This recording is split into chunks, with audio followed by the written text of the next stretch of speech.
chaotic sexuality. It's about mermaids, eggs. Be a sexy reader, I'm telling you.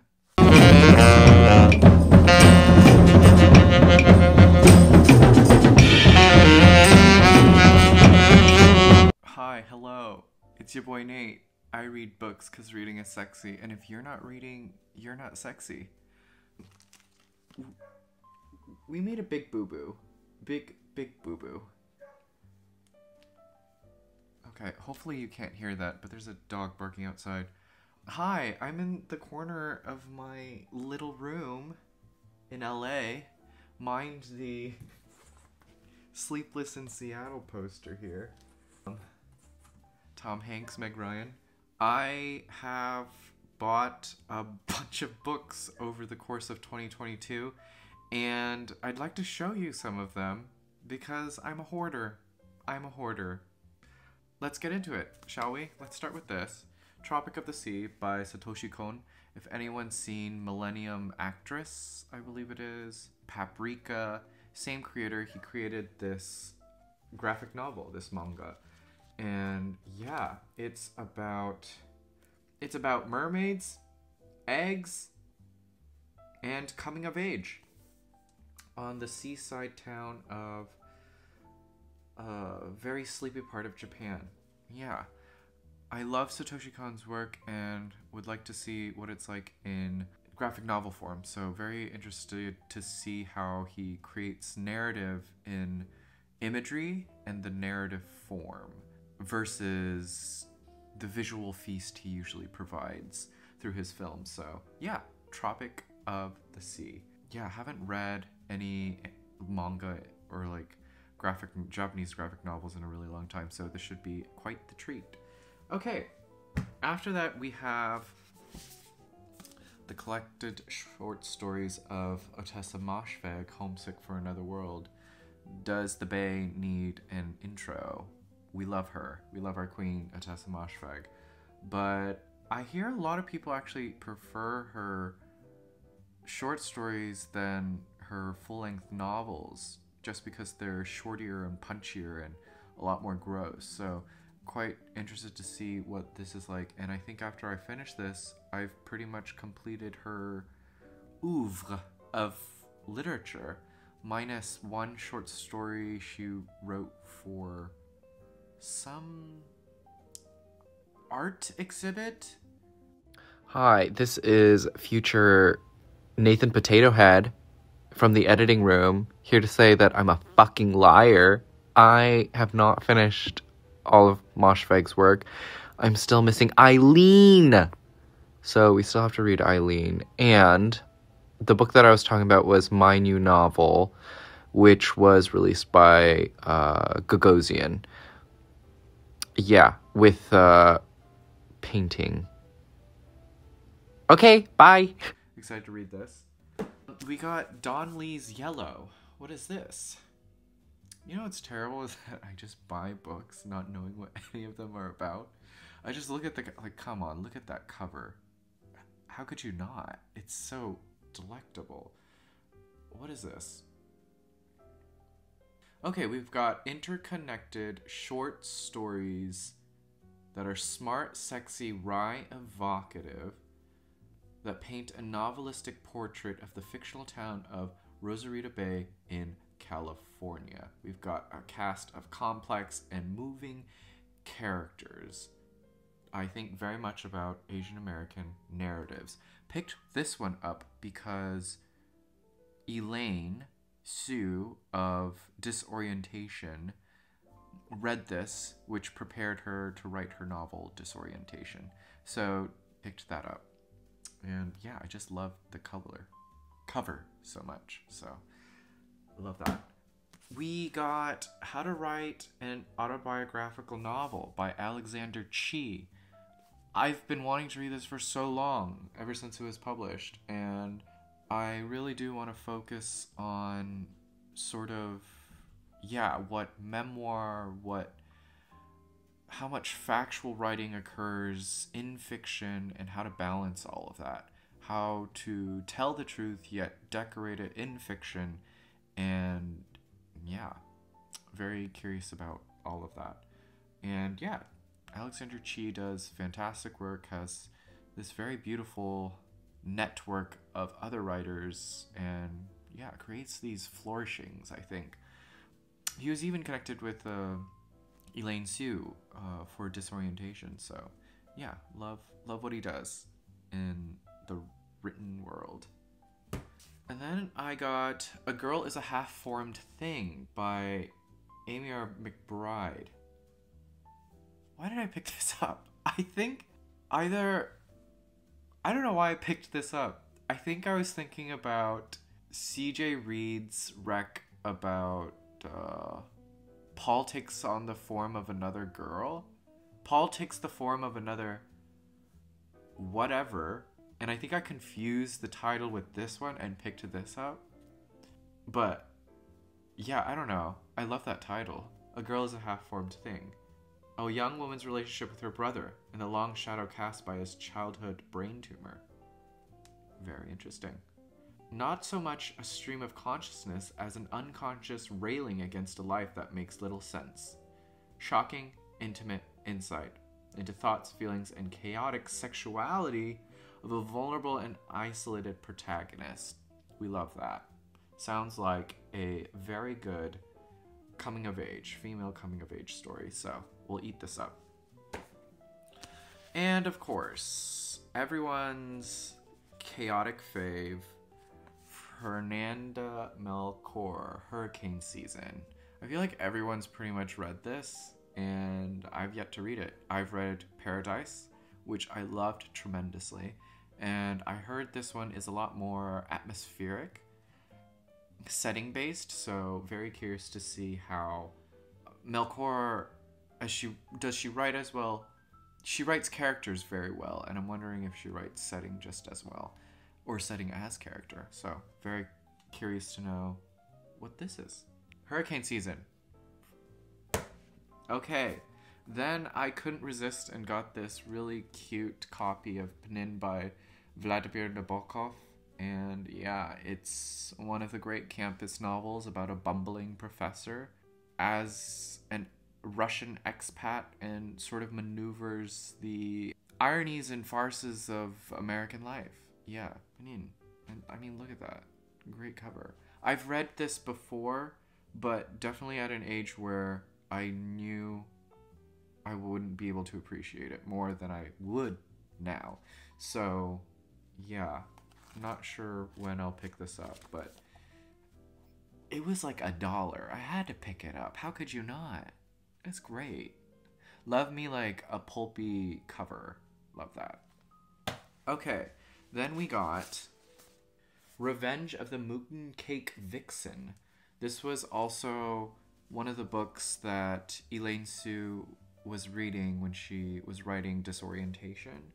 That's why I picked it up. I don't know, I feel like I've done such a disservice to like my Asian American literary canon. Like whenever we think of the Asian American literary canon, Amy Tan. But come on, there were like other writers, and this was a great opportunity to look at like other writers. And like this one was from, when was this from? 2009.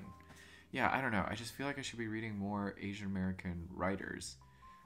Just these writers that like flew under the radar. So yeah, this is about Mooney and Mei Ling Wang, who are food delivery girls, and they deliver Americanized bad Chinese food to homes throughout their Southern California neighborhood. Ooh, speaking right to my people, to my neighbors. Love that. Okay, yeah, excited to see what this is as well. Okay, then we have L.A. Woman by Eve Babitz, one of her other novels. I read Sex and Rage, her other novel. I'm also in the middle of Slow Days, Fast Company, which I started at the beginning of the year. And yeah, just like stopped at one of the stories called like Bad Palm Springs or something. I was just like, oh, these stories are so delectable.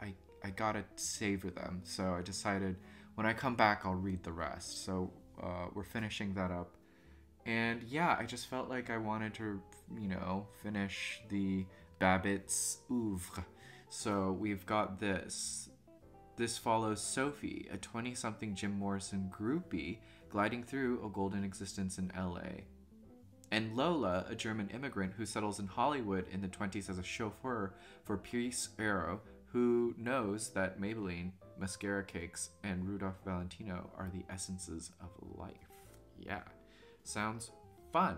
Sounds autobiographical. Babitz dated Jim Morrison for a bit and had this little, like, quip between her, Morrison, and Didion, which I heard about in a podcast. I'll try and link it if I remember the link, but quite fun. Yeah, LA woman. Eve Babitz. We love the Babs. Yes. And these actually I picked up today. I got The Pleasure of My Company by Steve Martin. I like Steve Martin, but I prefer Martin Short. And I feel like he has this like quiet tone to him. Like this quiet, humorous tone. Like he is earnest when he writes fiction. I read Shop Girl like ages ago. And I actually really liked it.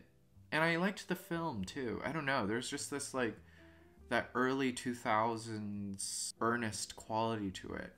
And oh gosh, that reminds me of that writing style. Like that, it's a specific type of writing style that came out of the 2000s of like internet culture, like internet writing. And I can't remember what it's called, but it's something earnestness. But yeah, I feel like Steve Martin is part of that while being like a Hollywood star. Daniel Cambridge, 30, 35, 38, or 27, depending on how he feels that day, is a young man whose life is rich and full, provided he never leaves his Santa Monica apartment. Beautiful. A book set in LA. My home, love. Yeah. And I saw that Ben from Benjamin Journal was reading The Body Artist by Don DeLillo, and I haven't read Don DeLillo in a really long time. Read White Noise and Cosmopolis, I think another one, like way back when, and read it again at a time where I don't think I would have appreciated the writing, but now I would. And I just watched Baumbach's interpretation of it through his film of the same name. And yeah, I just kind of want to jump into a DeLillo grind again and see what it's like to read his work at my age. So yeah, The Body Artist. Excited to read this. And then I picked up a couple of books from Depop because I don't know, don't ask me why, but I have Understanding Media, The Extensions of Man by Marshall McLuhan, and a Canadian theorist, philosopher, who really was sort of the pioneers of the shape of the internet. And yeah, McLuhan really had some really interesting ideas, and I've always heard about him. Like, other writers mention him. I think, like, Sheila Heti has mentioned McLuhan a few times, and yeah, I just always heard about him, but never read him, so I thought, it's time. It's time to actually go to the direct source. So we have that. Another Depop find, The Bluest Eye by Toni Morrison. I would like to read more Morrison this year, so yeah. Each night, Piccola prayed for blue eyes. In her 11 years, no one had ever noticed Piccola. But with blue eyes, she thought everything would be different. She would be so pretty that her parents would stop fighting, her father would stop drinking, her brother would stop running away. If only she could be beautiful. The Bluest Eye. Excited to read more Morrison, so we have that. And we have Robbe-Grillet, Jealousy and In the Labyrinth. Twofer in one, 2 in 1. Two remarkable novels, chief spokesman of the so-called new novel, caused such a discussion, aroused such controversy during the past decade. The decade of what? When was this published? Anyway, yeah, I heard these were quite fantastic. there's no blurb. I don't know what this is about. But yeah, I don't know. I had like this weird French film new wave moment back in November, and I was like, yeah, I want to read more French books. So I decided to pick this up. I think that's why I got this. Another deep pop find, we have A Streetcar Named Desire, a classic Tennessee Williams book that I never read, never seen, which I need to see. And I think Paul Mescal is working on a Broadway adaptation of this, so he's carrying this around. And yeah, I love Tennessee Williams. Anyone seen Boom? That one's a classic. Bring a telex report out to me. Ow! Shit and your mother! Streetcar Named Desire. Yeah. Does this need any introduction? Also, like, Marlo Brando. God, that is just so sexy. Catch me in public reading Streetcar Named Desire with this cover. Oof. Oof. Be a sexy reader, I'm telling you. And we have Hannah and Her Sisters by Woody Allen. This is the screenplay for the book, for the film. And yeah, this was sort of one of the films that shaped my pretentious reading and film binging self. And yeah, I just want to look at the text again, because for as much as we don't like Woody Allen and the sort of monster that he is, he made good films during like the 70s and 80s, and they were really interesting, well thought out characters in like a, I don't know. I don't know. His early films shaped me, and yeah, I will say haven't paid a single cent to the man directly, okay? Neither for a film or a book. Maybe Blue Jasmine. I think I paid to see Blue Jasmine in the theater. That was the only time. Okay? Okay. But Hannah and Her Sisters, one of my favorites. Sort of writing for characters was really interesting for Woody, and he did such a good job as well, and such great performances. Yeah. And I'll save these three for the last, but we also got The Hole by Hiroko Oyamada. A booktuber read this, and I was just so intrigued by the cover. And I was like, I have to get this. But Asa's husband is being transferred, and the young couple move next door to his family's home in the Japanese countryside. Asa tries to readjust to the remote rural lives until one day she comes across a strange creature and follows it to the embankment of a river and ends up falling into a hole. Alice in Wonderland vibes. It sounds weird, sounds wacky, and it's a short read. Yeah, excited to jump into this. And I think by 2023, the end of 2023, I will have read all of Lispector's novels. I definitely need to get through her completed short stories, but have you seen the size of that book? It's huge. But yeah, Near to the Wild Heart. This one she wrote at the very early age of 23. And we all know how we feel about Lispector on this channel. I'll not say it again, but we worship the woman and we love her writing. I want to know what she was thinking and what she was writing at 23. Such an early voice. What were you doing at 23? What was I doing? Clarice Lispector. Excited to read this one. And this book I found on TikTok. And yeah, the cover just like really attracted me. But it's After Tonight, Everything Will Be Different by Adam Gnade. Falling somewhere between Train Spotting and Like Water for Chocolate, Adam's self-described food novel frames each chapter around a meal, and from there moves wild in all directions. Takes place in San Diego. Cool. Got another California book. Yeah, I love this because the cover looks so vintage, but it's new. And yeah, and it also came with this little cute postcard. I'm so excited to read this. Looks like a delight. Okay. And we got the New Directions kids book-ish I don't know. These covers are so interesting because they feel like one of those like kid storybooks from like the Disney classics. I don't know. It's just so boardy. It's hardcover, but it's like boardy, like for a child. And I believe this is a child's story. The Woman Who Killed the Fish by Lispector again. And yes, it's about a woman who kills a fish. Excited to read it. And I believe this was one of everyone's faves of last year. And I just, from what everyone's been saying about like its short running time, yet its strong narrative and its story, I was like, I have to get it. The English Understand Wool by Helen DeWitt. And yeah, is it really? It's 69 pages. 69 pages.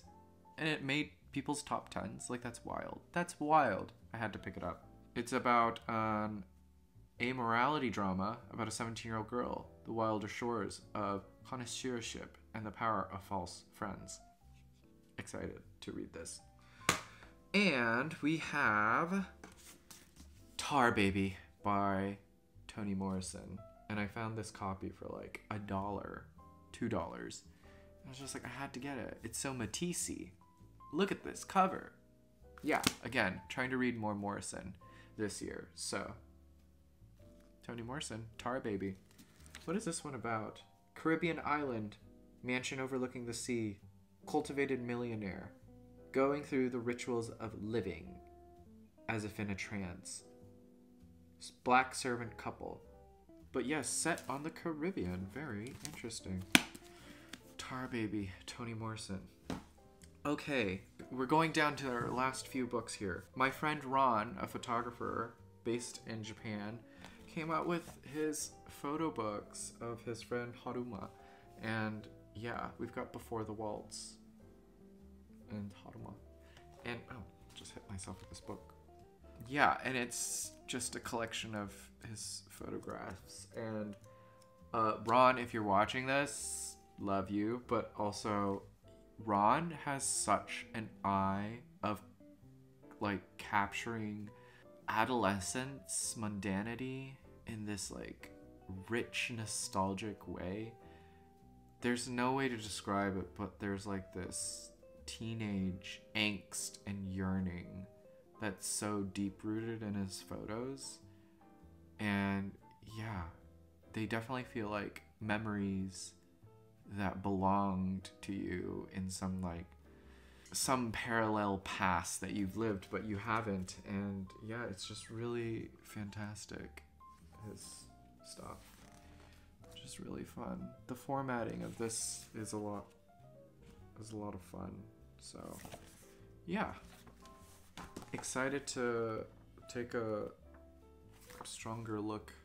closer look at some of his work, but love his work so much. Love you, Ron. Love you, Ron. Okay, and the last three books. This video is getting too long. We got Anna Kavan's Ice. I'm doing a buddy read with Lindsay Costello. We love Lindsay. She'll be downstairs.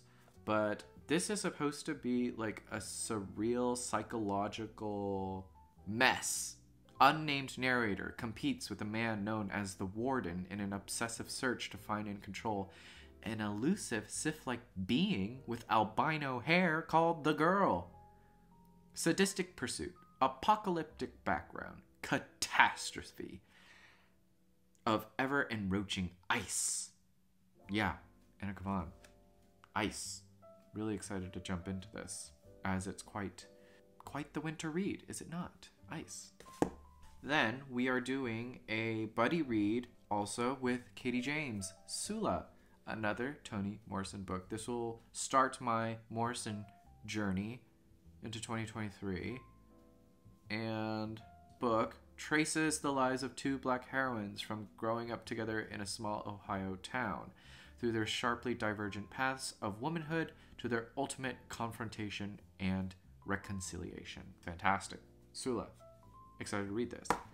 Last but not least, we got Miyako Kawakami's Breast and Eggs doing a buddy read with Pato. We love Pato.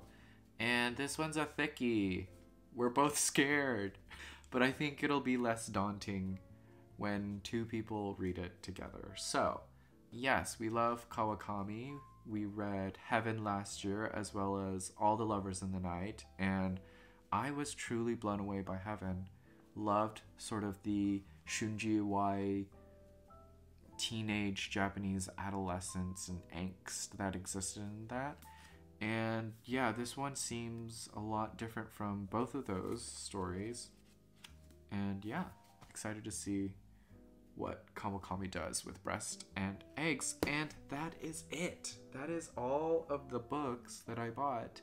And I don't think I'll buy any more books. I don't know. I'm going to New York, and New York has some of the best bookstores in the world. Kid you not. They just have everything. They just have everything. McNally's, The Strand, just like, they have like the best reading lists, you know? My favorite thing about visiting bookstores cross country is like seeing, or like bookstores in airports, just seeing what, you know, the public, the general public is reading. And I'm sorry, New York has some of the best reading lists, like bookshop recommendations, like people who work at the bookstore and what they recommend. San Francisco has a good list as well. Seattle has a good list. Portland has a good list. Yeah, I'm excited to go to Atlanta in a few weeks, a week, and really excited to see what the people of Georgia are reading. But yeah, I'll be in New York soon as well, and always excited to see what people are reading and taking their recs. I love recs. I love adding books to the endless TBR. Endless, I tell you, endless. That's the thumbnail. I think that's the thumbnail. That's the thumbnail. But yes. Okay. Be well. Do good work. Keep in touch.